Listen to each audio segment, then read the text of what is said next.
Par des Rimonim, on est dans la 9e porte et on est dans le 5e chapitre. Je résume juste un petit peu. Dans les chapitres précédents, on avait parlé des deux principaux équilibrants, qui étaient Tiferet, qui est l'équilibrant entre Chesed et Gevura, et Yesod, qui était l'équilibrant entre Netzach et Od. D'accord. Alors, On avait le problème de la masque. אחר אשר ביארנו בפרקים הקודמים עניין ההכרעה את שתי המערכות. Alors, après que nous ayons expliqué dans les chapitres précédents le principe de l'équilibre, et shete amarachot, c'est-à-dire des deux, une maréchet, ce sont des systèmes, quoi, des deux systèmes qui sont le système inférieur, c'est-à-dire Netzach Od Yesod, Ve'em Saït, et le système du milieu central, qui est Chesed, Gvura et Tiferet.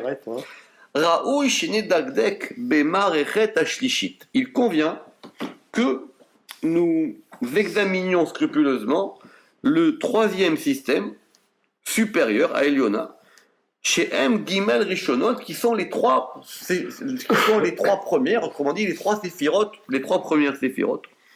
Im yitzdak baem achra. Est-ce qu'il est justifié qu'elles aussi, elles aient un principe d'équilibre? Autrement dit, est-ce qu'il y a un principe d'équilibre entre Keter, Chochma et Bina? Gvar, Ayinu, alors, je reprends. Est-ce qu'il est justifié dans elle, Achra, l'équilibre, ou Miya Machria, et quel est le nom de cet équilibrant? Parce que c'est quoi? Ou Beinian, donc on a deux questions. Donc, est-ce que ça se justifie? Et s'il y a besoin d'un équilibrant, quel est-il, pardon? Ou Beinian imizdak baem Machria. Donc à propos de savoir est-ce que ça se justifie qu'il y ait un équilibrant à ce niveau-là,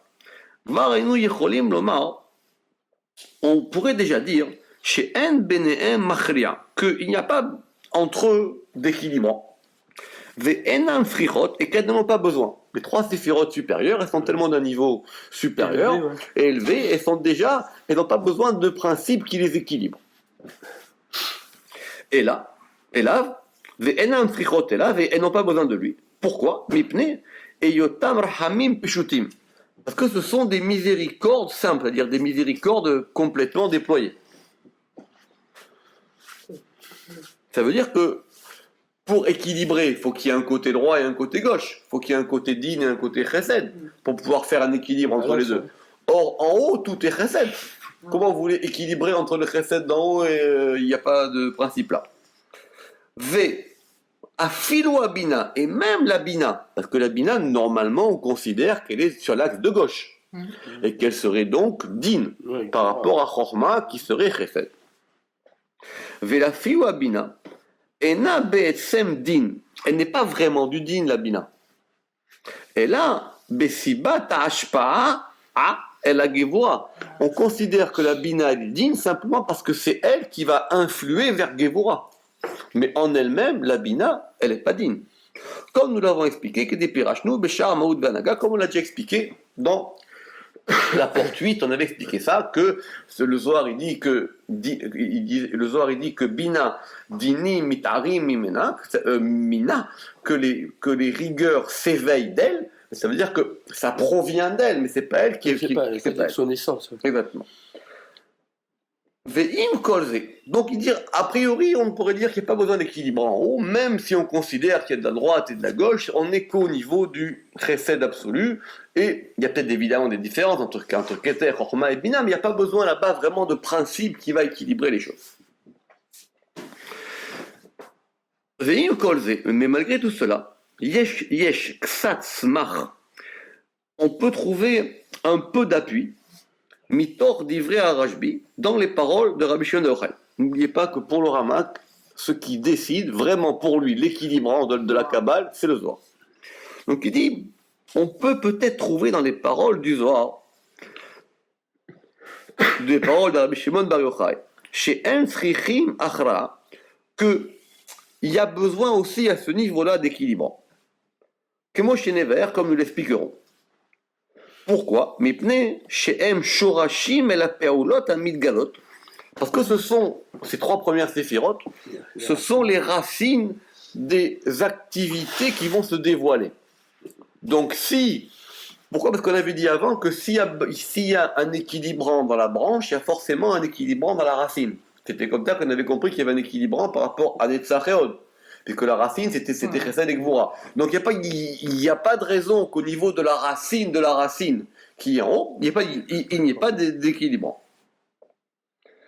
Veyesh Shechajou. Ce Yesh Shechajou, toujours chez le Ramak, c'est un problème, parce qu'il ne dit pas qui. Il dit pas qui.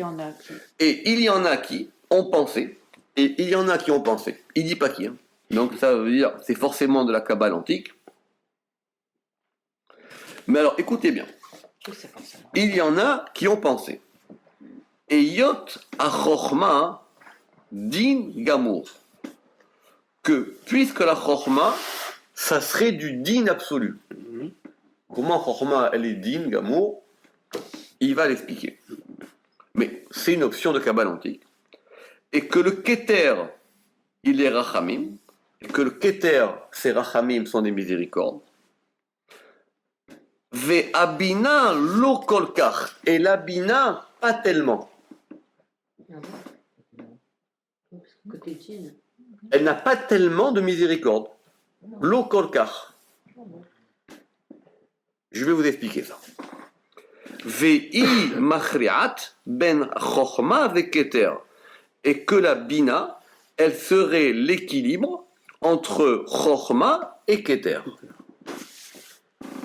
Ça ne devrait pas nous surprendre, parce que on a déjà vu cette opinion, il va le rappeler, on a déjà vu cette opinion beaucoup plus haut quand on avait fait les dessins des sphirotes ou les manières dont on voit les sphirotes. Dans cette manière-là, il dit qu'il y a une manière de Kabbale antique. On dirait que Keter est à droite, Chochma est à gauche, et Bina au milieu. Ah oui. Ah ouais, c'est Keter ici, j'ai compris. Chochma ici, Bina là.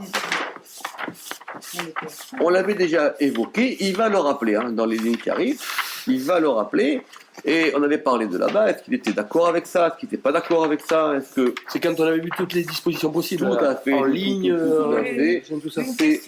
C'est dans la porte. Petite question idiote, justement. Si on la met au centre, à ce moment-là, est-ce que son nom peut le définir? Ben entre. C'est exactement ce que le Zohar va dire, on va voir ça.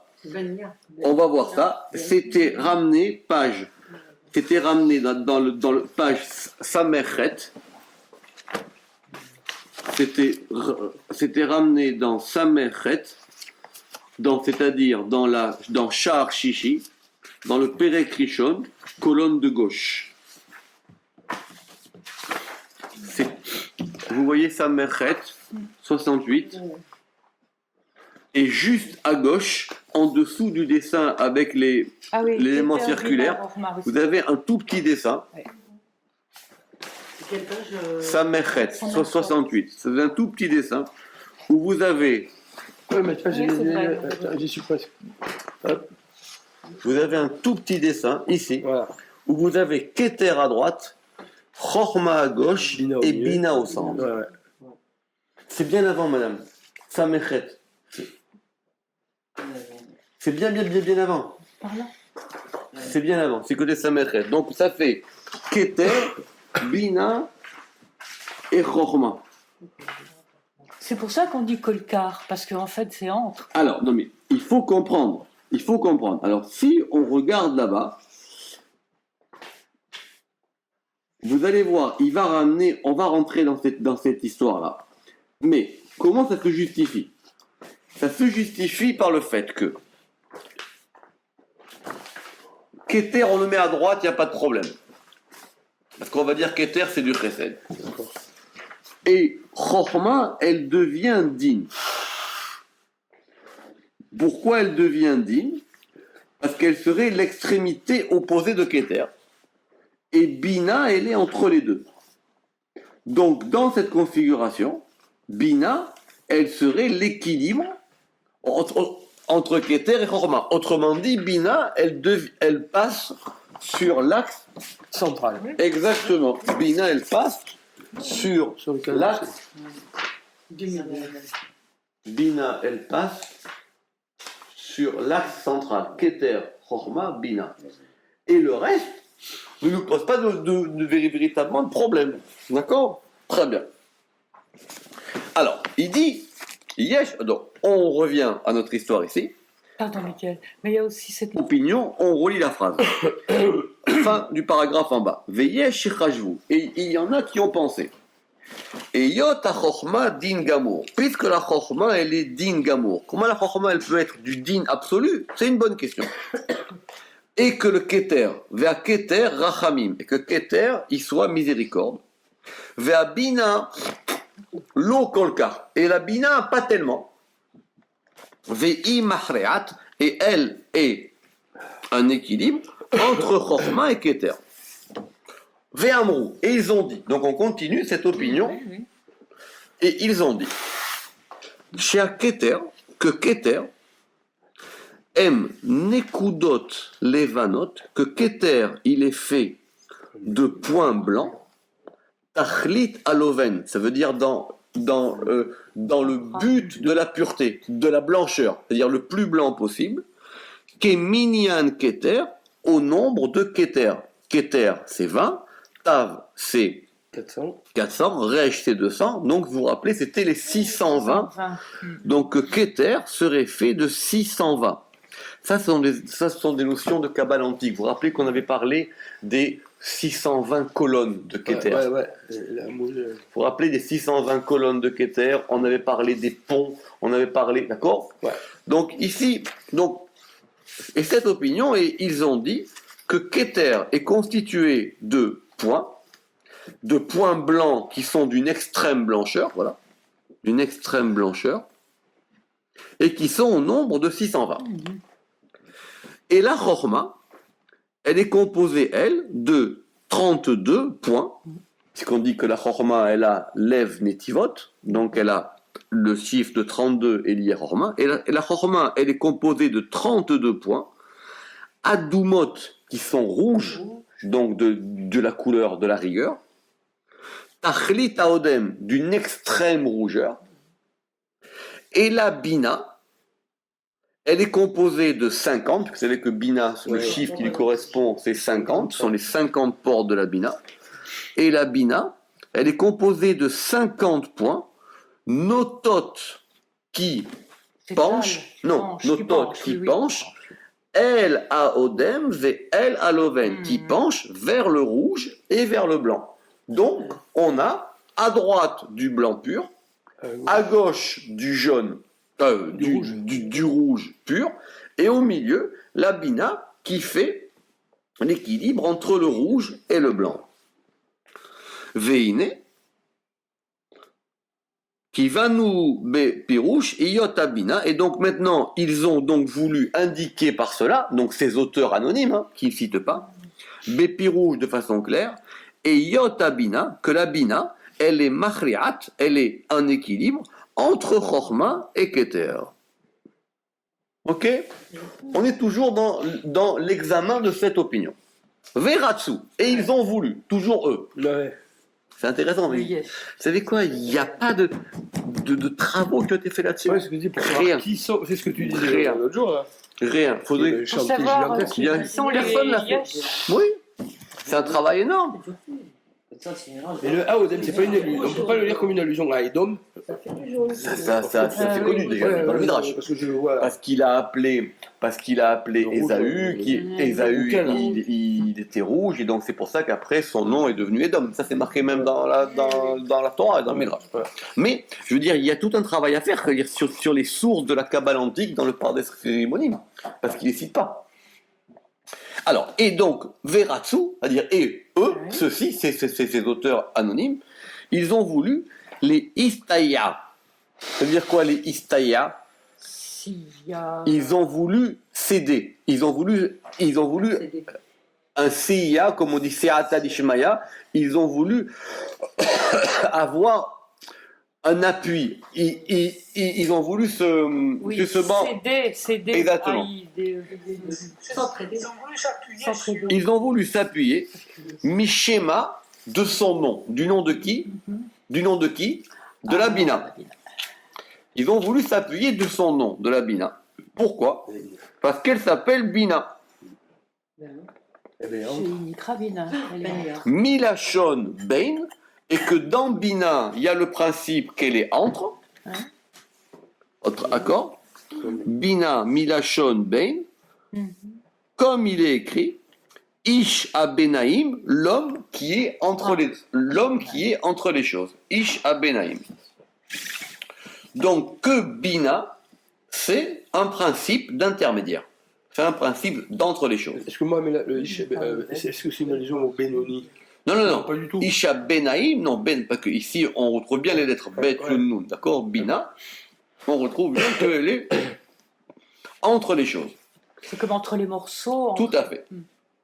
Les filles, parce que Shei Machriat, parce qu'elle est un équilibre, Ben Shene Amidot, entre les deux attributs qui sont Keter et Chorma. Ugvar Katavnu Zot Asbara, Beshar Maout Anaga, Pereke, et on a déjà expliqué cette opinion dans Shar Maout ve Anaga au chapitre 5. Il faudrait aller revoir ça là-bas dans le chapitre 5. On va pas le faire aujourd'hui, mais Shar Maout ve Anaga c'est le 8. Le 8, chapitre 8, 5. D'ailleurs, c'est ça. Et il dit qu'on avait déjà ramené cette chose-là. Mais là-bas, on avait donné des noms, on avait ramené le Maréchet, et le Kout et tout ça, et des livres de Kabbale antique. Et certainement, c'est là-bas. Ish Abenaim, Shi Omedet Ben Shene à Ketzavot. Et que les 50 étincelles de la Bina, elles tendent vers le Odem, vers le Loven. C'est page Tzadik Vav, fin de la colonne en bas, Isha Benaim, si vous voulez regarder vite fait. C'est page Tzadik Vav. Et que de la même manière que Bina, elle est entre Chochma et Keter, Tiferet, il est entre les deux. D'accord? Et il dit d'ailleurs, et là-bas il a dit, Veomnam, Ashvatat Echreraze Yidbar Beshar Amachin Bedratael, et il dit, nous examinerons ce point dans la porte des équilibrants. Ce qui veut dire que il avait un plan super précis. C'est ça. Il en parle déjà. Il avait un plan super précis, c'est la première ligne de la colonne de gauche, page Tzadik Vav. Il avait un plan super précis. D'accord? Alors, il dit donc, nous avons déjà parlé de ça, on revient au chapitre 5. Veken, Gamken mi Baale Asbara Azot, et donc maintenant les maîtres, enfin les tenants de cette opinion, ce sont les mêmes qui vont mitzayerim, qui vont donc dessiner, Keter à droite, Chorma à gauche, et Bina au centre. Il faut être logique. Donc, ceux qui pensent ça, dessineront les sirotes de cette manière-là. Donc ils mettront Keter à droite, Chochma à gauche et Bina au centre, Kedekatavnu, comme nous l'avons écrit dans la porte, Seder Amidatan, Perek Aleph, c'est ce qu'on vient de voir, le petit dessin avant. Veimeyot. Et alors, donc ça c'est intéressant. Et bien que le Rav Shem Tov, qui c'est le Rav Shem Tov? De bas. Non, qui c'est le Baal Shem Tov? C'est 2 siècles plus tard. Qui c'est le Baal Shem Tov? Qui c'est le Rav Shem Tov? Justement, qui c'est le Rav Shem Tov? Rabbi Shem Tov, c'est celui à qui on voudrait... C'est Rabbi Shem Tov, dit Léon. Ah ouais? Bien sûr. Il le connaissait très bien. Siméon de Léon. Il le connaissait très bien. Rabbi Shem Tov, comment, pardon? De Léon. L'espagnol.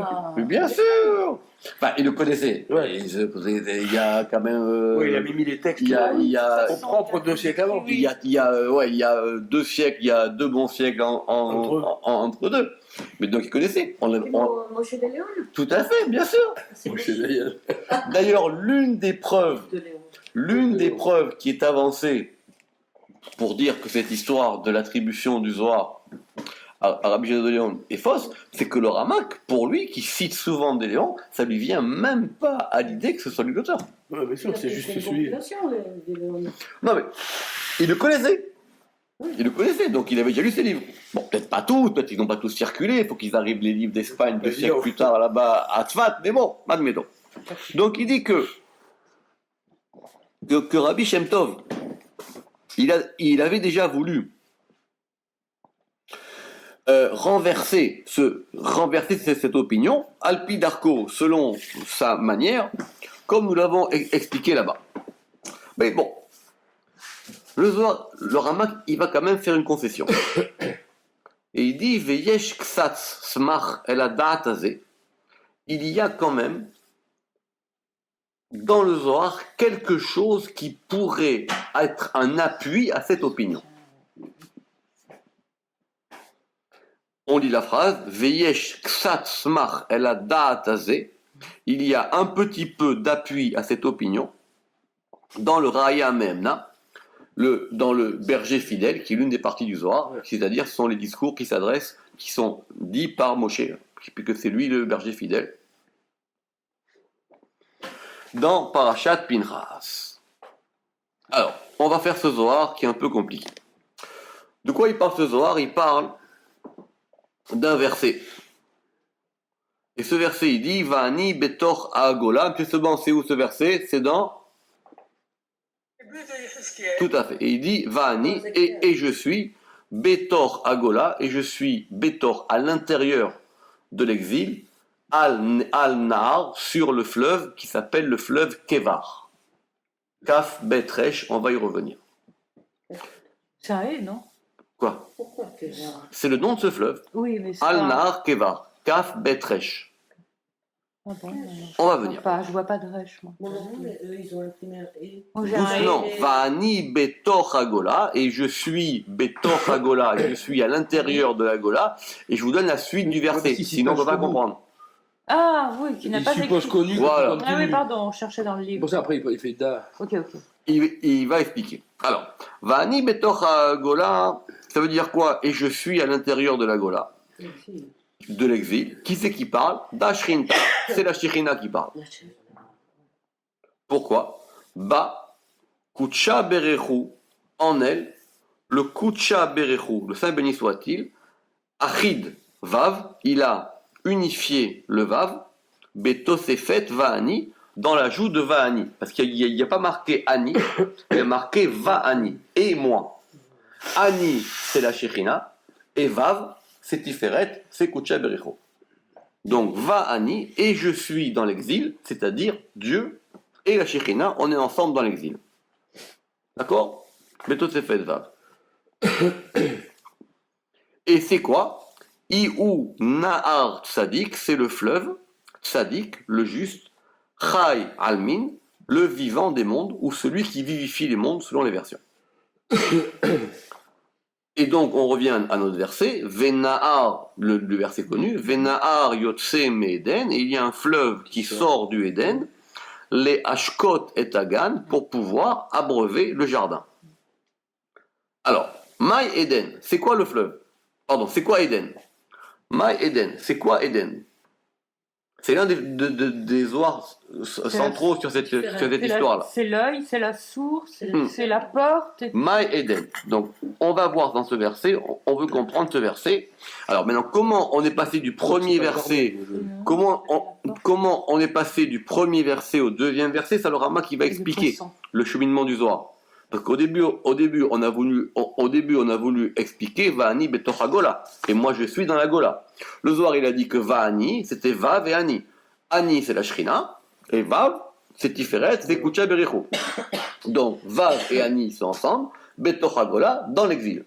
D'accord? Très bien. Pour expliquer ça, il a dit que Iou, il est. Qui c'est le il? Ça, c'est une question. C'est qui Iou, il est? Qui c'est le il? On ne sait pas encore. Mais il dit qu'il est le fleuve, Tzadik Hayalmin, il est le fleuve qui est le juste, Hayalmin. Si on dit Tzadik, maintenant on est un peu plus pro, Tzadik c'est Yesod. D'accord? Qu'est-ce que vient faire Yesod ici? On n'en sait rien. Et donc, Venahar Yotse Eden, et il y a un fleuve qui sort de Éden, les Ashkot et Tagan, pour pouvoir abreuver le jardin. Maï Eden, c'est quoi Éden? C'est Bina. Notez-le, le Zohar il le dit en toutes lettres ici, que Éden c'est Bina. Donc on reprend, donc on a un fleuve, c'est quoi le fleuve? On ne sait pas. Il sort de Éden, donc il sort de Bina. Les Ashkot pour pouvoir abreuver le jardin. Le jardin en général c'est Malchut. Donc on a un fleuve. C'est quoi ce fleuve? Ça va être la question. Il sort du Éden qui est Bina pour pouvoir abreuver le jardin qui est Malchut. Nahar est le Nahar des Nafik Miné et le fleuve qui sort de lui. Qui sort de lui de qui? Ça veut dire quoi qui sort de lui? Qui sort du jardin. De Éden. Éden, oui, parce qu'il va dans le jardin. Hein. Et le fleuve qui sort de Éden, c'est le Vav. Ouais. Donc on est revenu. Donc ici on veut nous dire que le Vav de Ve'ani, c'est le Vav qui sort de Éden, qui sort de Bina, d'Avav, et Ben Yudke, entre Yud et He, Darga de Reaya Memna, le degré du, Le berger. c'est-à-dire le degré de Moshe. Donc, ça voudrait dire ici que le Vav, c'est qui le Vav alors? Tout à fait. Donc, ce Vav, donc on a Bina. De Bina sort un fleuve. Ce fleuve, c'est le Vav. Et ce fleuve, il va abreuver le jardin, c'est Malchut. Mais ici, le Zohar, il rajoute, c'est sur ça que le Ramak va tiquer, que ce Vav, il est Ben Yudke. Il est entre le Yud et le He. Ouais. Ok. Veraya Memna. Alors, ici, le Ben, c'est pas entre, c'est le fils de Yud. Tout à fait. Vav, justement. Du coup, On il y a va pas de voir période. l'histoire. Ouais. Et ce Vav, c'est le fils de Yudke. Et ce Vav, c'est le fils de Yudke. Donc, on a Yudke. On va prendre son temps parce que c'est une histoire très compliquée. Veraya Mehemna. Et donc maintenant, on a dit que ce fleuve-là, c'était le Vav. Que ce Vav, c'était le fils de Yudke. Et que donc maintenant, et que ça c'était le degré de Raya Mehemna, c'était le degré de Moshe. Veraya Mehemna, et donc Raya Mehemna est le berger fidèle Moshe. Nafik, il sort. Mi Ima Ila, il sort de Ima Ila, il sort de la mer supérieure qui est donc Bina. Ve'it Pachet, et il va se déployer. Bechet Sephiran, dans 6 séphirot. Il n'y a pas marqué inférieur. Non. Ad Tzadik, jusqu'à Tzadik, c'est-à-dire jusqu'à Yesod. Ou Mine, et de lui, qui c'est de lui? Qui c'est de lui? Mais non, du Tzadik. Du Tzadik. Et Mine, et de lui. Ashke, il va abreuver. Leginta, il va abreuver le jardin. Deiu Shechinta, qui est la Shechina. Ok, donc le Zohar, il nous explique ici un mouvement. Ça veut dire qu'on a, si vous voulez, Yud, Ke, Vav, Ke. Mais on a Yud, Ke, Vav, c'est ce fleuve, et le fleuve, il descend. Mais ce que le Zohar ajoute ici, c'est que ce fleuve, il descend jusqu'où? Il descend jusqu'à Yesod, et c'est Yesod qui abreuve le jardin. Donc c'est toujours cette pareil, c'est cette prolongation qui est entre Tiferet et Yesod. Ok. Alors, ça c'est pour expliquer Va'ani Betoch Hagola. Et je suis sur le fleuve de Gvar. Maï Gvar, c'est quoi ce fleuve de Gvar? Pourquoi il s'appelle Gvar ce fleuve? Pourquoi on ne lui a pas donné un autre nom? Parce qu'il est composé de 3 lettres. Une première lettre qui est Keter, Kaf de Keter. Une deuxième lettre qui est Bet de Bina. Et une troisième lettre, Resh, qui est l'initiale de Reshit. Et Reshit, c'est le commencement, et le commencement, c'est Chorma.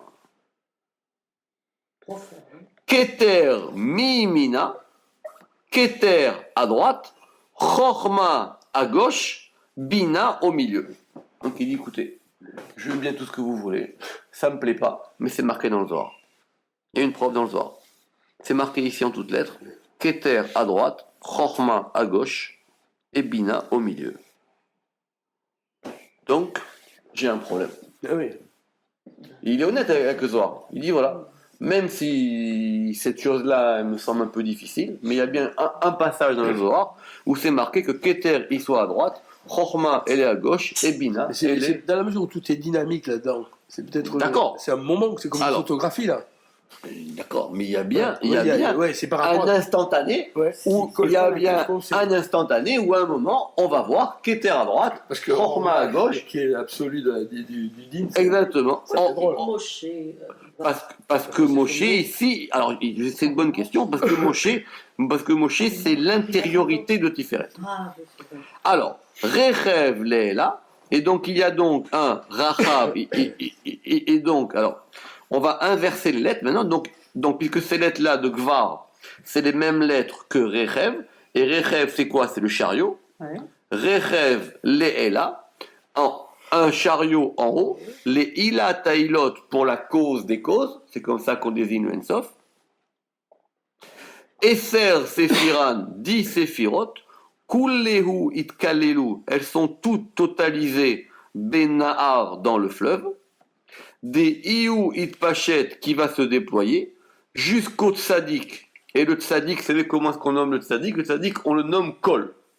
C'est l'un des noms du Tzadik, il s'appelle Kol. La voix. Non, Non, Kol le Kol, tout, la totalité. Des Iou Kol. Ah, alors que justement, Tiferet, lui, sera appelé Kol, avec un kouf. Kol.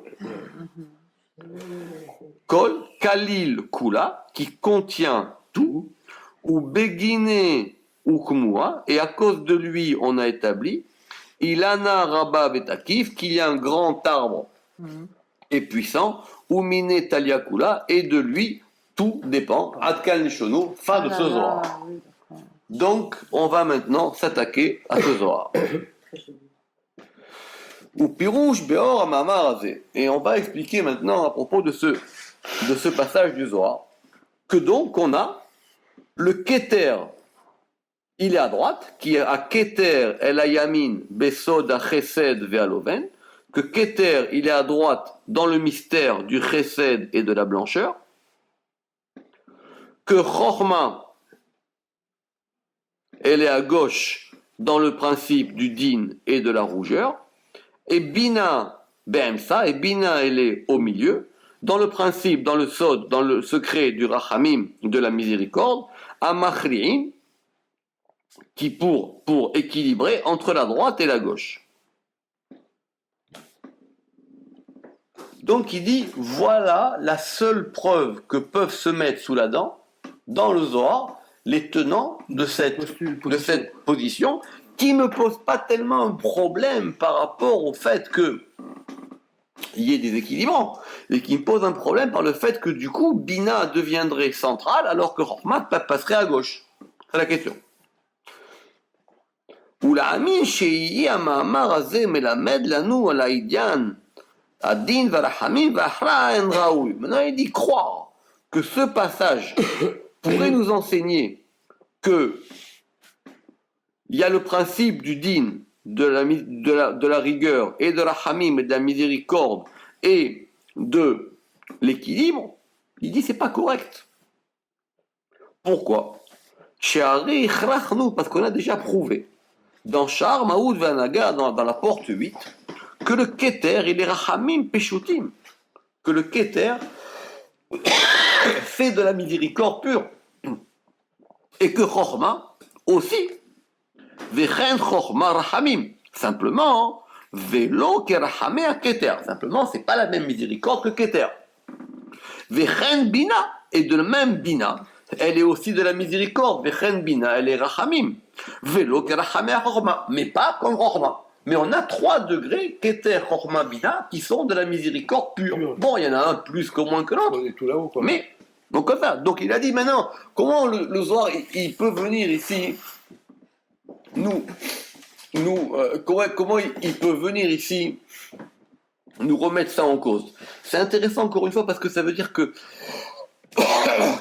comme il a dit Rav Shriki, mais c'est pas tout à fait exact, que le Rama qui voudrait faire un système. Dans un système, il faut des règles et des lois. Donc il dit ici les lois. Mais il est pas, il voit bien que ça bouge. Mais bon, ça bouge, mais ça n'empêche pas qu'il faut qu'on voit les choses. En tout cas, c'est pas possible, parce que nous, on a déjà établi plein de fois que Keter, c'est de la miséricorde pure, Chorma, c'est de la miséricorde pure, mais moins forte que Keter, évidemment, et que Bina, c'est aussi de la miséricorde pure, mais évidemment moins forte que Bina. Vechen, et de même, Ichachnu Beshar Seder Amidatan, on a déjà prouvé dans la porte de la manière dont les séphirotes se tenaient, Shah Chorma Yeminit, que la Chorma, elle est à droite. Besod Kava Chesed, dans le principe de la ligne du Chesed qui est à droite, et que la Bina, elle est à gauche, vers Bina Smalit. Besod Kava Din, dans le principe de la ligne du Din. Mishum, pourquoi? Des Mina Dinin Mitarin, parce que de là, comme j'ai ramené tout à l'heure, que d'elle, les rigueurs s'éveillent. Donc, ok, on la met à gauche. Et tout cela, nous l'avons établi avec la force des paroles du Zohar. Alors il dit, alors maintenant, s'il en est ainsi, comment est-ce qu'on peut dire que la bina, elle peut être qu'elle peut être un équilibre entre Keter et Chorma? Pourquoi? Que de toutes les manières, et Keter et Chorma, les deux, elles sont plus de miséricorde que elles. Mais la difficulté, c'est comment est-ce qu'on va les dessiner. Si vous les dessinez en axe simple, Keter, c'est le top de la miséricorde, Chorma, il y en a un peu moins, et Bina, il y en a un peu moins. Il n'y a pas d'équilibre. Mais si maintenant, vous voulez les placer sur un axe de 3, il dit, non mais, c'est possible, c'est-à-dire on va déployer. Si maintenant vous déployez, comment vous pouvez mettre au milieu celle qui a le moins de miséricorde des trois? C'est ça la question qu'il pose. Mais c'est un problème finalement de passage de plan. Ouais. VI, Ena nota el echad mishtien. Et en plus de toutes les manières, elle ne va pas pencher vers aucune des deux, la Bina. Et là, Bechina bifne atzma, et parce qu'elle a en même temps une caractéristique bifne atzma en elle-même qui lui est propre, qui sont des rahamim mu'atim, qui sont des miséricordes amoindries, mishteen, enfin qui sont plus amoindries que les deux précédentes, bezula ta'amim ahalim shkishepirashnu, en plus d'autres raisons que nous avons déjà évoquées. Donc, et c'est ça qu'il va dire, il dit donc, de ce texte-là, on ne peut pas amener une preuve. Klal kemoshenever. Ah, alors, si on dit de ce texte-là, on ne peut pas ramener une preuve, il va quand même falloir que tu me l'expliques. Tout le système est même partout. D'accord? Donc, si tu me dis que ce texte-là ne peut pas nous constituer une preuve, eh bien, il va falloir que tu m'expliques. Tu me dis pourquoi. Donc, maintenant, on va s'attacher à ça. Tu vas maintenant m'expliquer ce texte. On y va. Donc, on reprend le texte. Alors, le texte, il disait quoi? Va'ani betoch hagola, d'accord, et je suis au milieu de l'exil. Et le Zohar, il a dit, da shrinta. Ça, c'est la Shekhinah. Pirouche, c'est-à-dire, Malchut, qui s'appelle Ani, Shinikret Ani, Kanoda, comme il est connu, Veyid Baer, Béchar Arkeakinoïm, et que nous expliquerons dans la porte des attributs, on verra que Ani, en général, ça indique la Malchut. D'accord? En tout cas, quand c'est Dieu qui parle. D'accord? Quand Ani, ça indique la Malchut. Ani ou Anochi, les deux, ça indique la Malchut. B. Kucha Berechu Achid Vav Betosefet Vani. Et là-bas, on a dit que Dieu, il s'est associé à elle en ajoutant le Vav dans le Ani.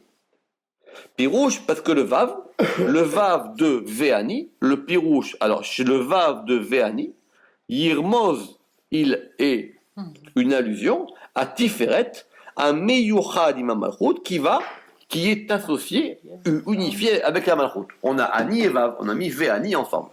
Donc on a Tiferet et Malchut. Vea Kavana. Et l'intention est quoi? Kishne Mayu Imaem, que les deux, ils étaient avec eux, Begalout, dans l'exil, les Shomram, pour les protéger, Kitsoreh Aïnyan Azeh, Parce qu'il y avait une nécessité à cela. Parce qu'en général, dans la galoute, il n'y a que la shrina. Il n'y a pas Dieu.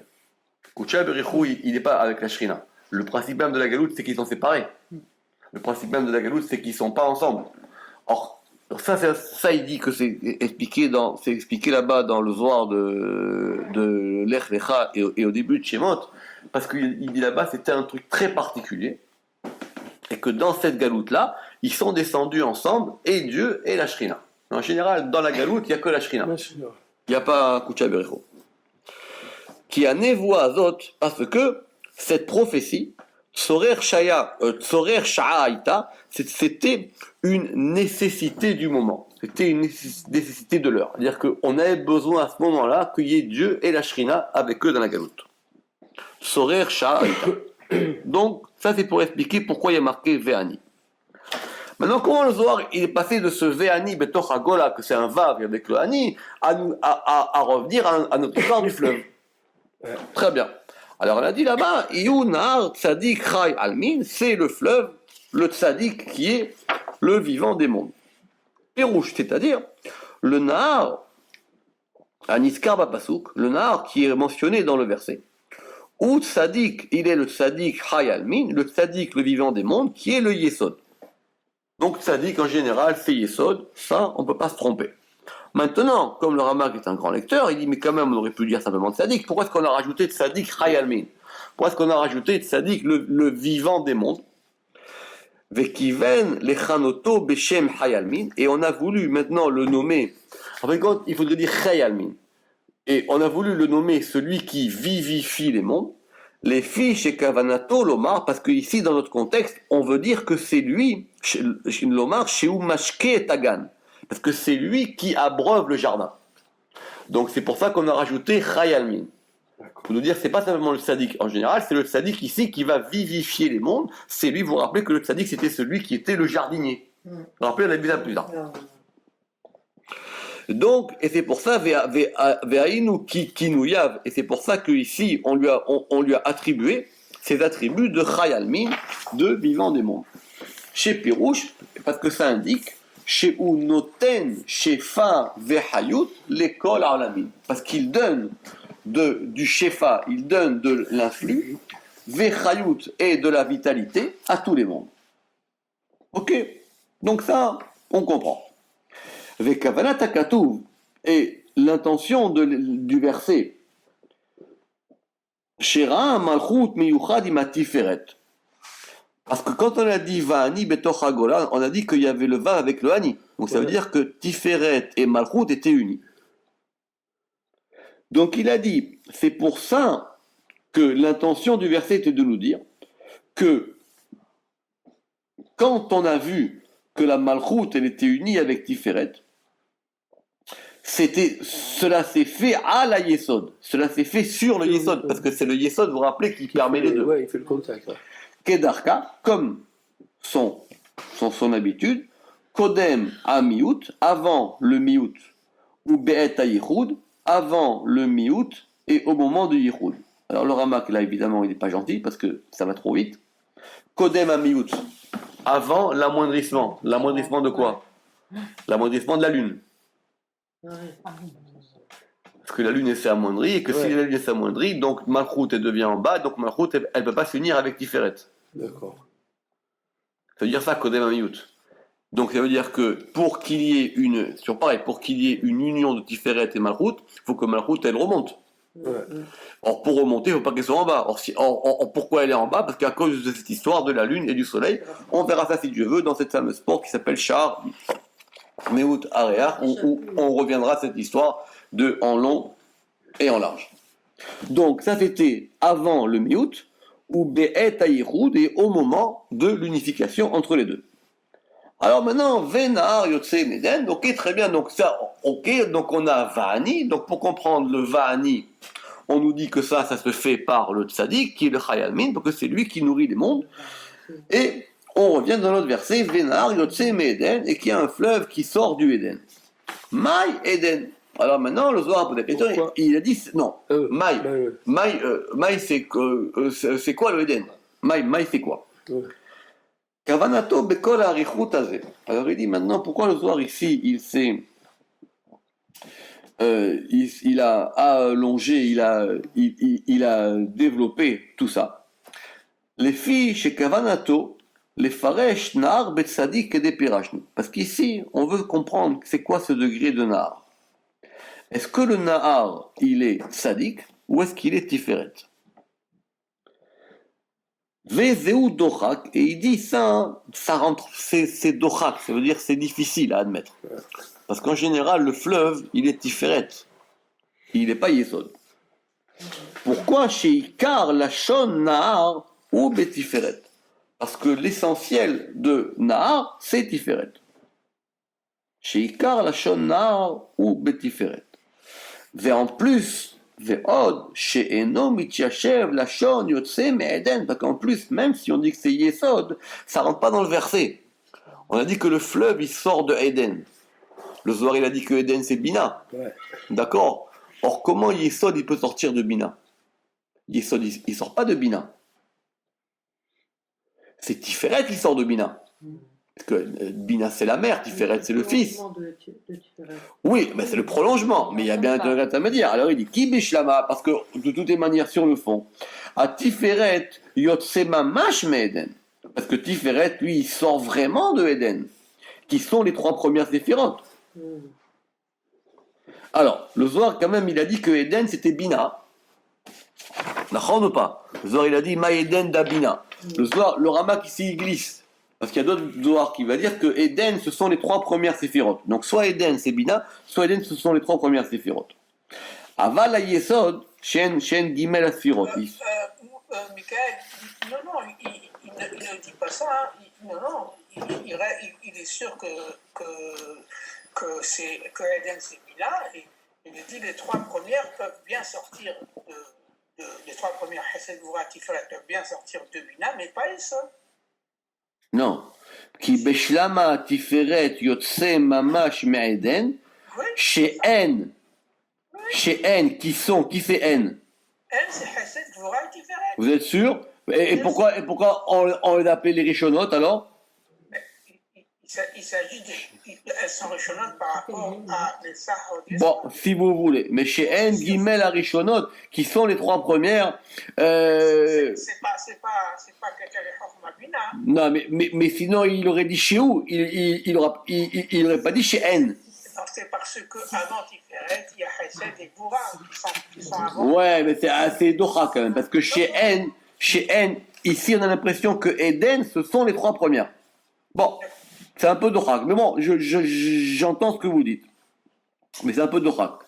Aval, mais, ce qui est sûr, c'est que le Yesod, que le Yesod, il ne peut pas sortir vraiment de Eden. Pourquoi? Parce que, qui ou mekabel me a Eden à l'idée à Tiferet. Parce que lui, il reçoit du Eden par Tiferet. Donc, le mouvement, c'est qu'il y a un fleuve. Le fleuve, il sort de Eden, et ce fleuve qui sort de Eden, qui est Tiferet, il donne à Yesod. Ushma, mitorkach, aïnou nitrakim lomar. Et donc, il dit que, et peut-être, alors si c'est comme ça, on aurait été poussé à de dire que Eden, il est Tiferet, que le Nahar qui sort de lui, Nahar yotse mimeno, ou Tzadik, c'est Yesod, Ve'ata yitzdak lashon yotse me Eden, et que maintenant, on pourrait dire maintenant que, donc, si on dit que Eden c'est Tiferet, Nahar c'est Yesod, et donc on comprend qu'ils sortent de Eden, qui ou yotse mamash, parce qu'il sort vraiment de Eden, qui est Tiferet, d'après cette manière de voir les choses. Donc il dit, ça c'était pas clair dans ce premier passage du Zohar. C'est pour ça que le Zohar, tout de suite, il a ramené les choses claires et il a dit, Velaze ikdim ve'amar, mai eden dabina. Donc pour pas que tu t'embrouilles, tout de suite le Zohar il te remet les choses claires et te dit, c'est quoi Eden? C'est Bina. Donc ne cherche pas à me dire Eden il est Tiferet ou pas, Eden c'est Bina. Ve'akavana, Chez En Kinouï, à Eden Sodek Bechol Makom, que l'attribution de Eden partout dans le Zohar, c'est pas toujours justifié. Elle a les kol apachot, mais au minimum c'est bina, au mi bina ou le maala, ou de bina à ce qui est au-dessus. Mais on peut pas attribuer Eden à autre chose. Soit bina, soit ce qu'il y a de bina et au-dessus. Mais on peut pas dire que Eden ce soit plus bas. Donc toi, tu aurais pu me dire qu'effectivement que c'était Yesod. Yesod, ça marche pas. Alors si Yesod, ça marche pas, tu peux me dire alors à ce moment-là, Eden, il est Tiferet et le Nahar, il est Yesod. C'est bon. Oublie ça. Le Zohar, il t'a calmé. Ve Nahar Yotse Me Eden. Eden, c'est Bina. D'accord? Et comme il serait. Donc, pour ne pas avoir ces ambiguïtés possibles ou ces doutes, c'est pour ça qu'il te dit Velaze Igdim Ve'amar. Maï Eden da Bina. C'est quoi Eden? C'est Abina. Et que donc, il dit ici clairement que Eden, ça indique dans tous les endroits les kol apachot. Ça veut dire pour le moins, soit Bina, ou soit de Bina et d'au-dessus, comme nous l'expliquerons dans la porte de Arkea Kinoïm. On fera la suite la semaine prochaine si Dieu veut. Baruch Adonai Leolam. Amen ve Amen. Hazak. Ça.